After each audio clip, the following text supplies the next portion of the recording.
Dak imsemmi bħala l-Valletta Declaration Group qed jindirizza ħtieġa ta' trasparenza fil-prezzijiet tal-mediċini wara li fl-aħħar jiem id-Deputat Prim Ministru u l-Ministru għas-Saħħa Chris Fern kien f'laqgħa oħra ma' Ministri tas-Saħħa fi Brussell huwa iltaqa' wkoll ma' persuni involuti fil-qasam tal-farmaceutika u tal-konsumatur. F'dawn il-laqgħat spikka dialogu kostruttiv fejn ġew diskussi modi legali anke fuq livell politiku biex ikun hemm iżjed trasparenza fil-prezzijiet tal-mediċini. Dan kollu qed isir fid-dawl li l-prezzijiet eżistenti għal ċertu mediċini fosthom ta' mart rari u mediċini għal kanċer qed ilaħqu l-mijiet tal-eluf ta' euro. F'kummenti li tat wara dawn il-laqgħat is-Segretarju Ġenerali ta' Europa Bio deskritta bħala l-akbar kumpanija u l-aktar waħda influenti fis-suq tal-farmaceutika fl-Ewropa ħeġġet l-azzjonijiet konkreti fl-interess tal-pazjent. We really need an open dialogue between industry and member states.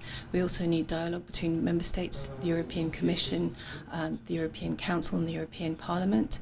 Having all actors around the table and especially patients involved in terms of understanding what patients' needs and concerns are is incredibly important. Magħha naqdet id-direttur tal-Organizzazzjoni Ewropea tal-Konsumatur li remarkat b'mod pożittiv għall-inizjattiva ta' Malta favur aktar trasparenza fil-qasam tal-farmaceutika.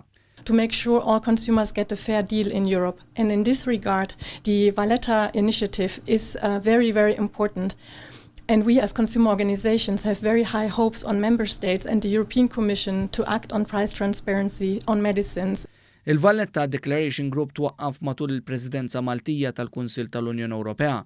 Preżentament il-kumpaniji tal-farmaceutika jipprojbixxu lil pajjiżi li jippubblikaw il-prezzijiet li jħallsu minħabba interessi kummerċjali li twasslu għal diskrepanzi bejn il-prezzijiet li jħallsu diversi pajjiżi għall-istess mediċini.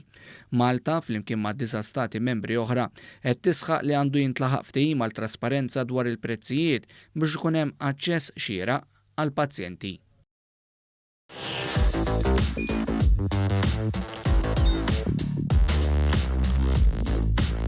Idħol fuq one.com.mt u hemmhekk tista' tara l-programmi kollha li jxandru fuq One permezz ta' One Play.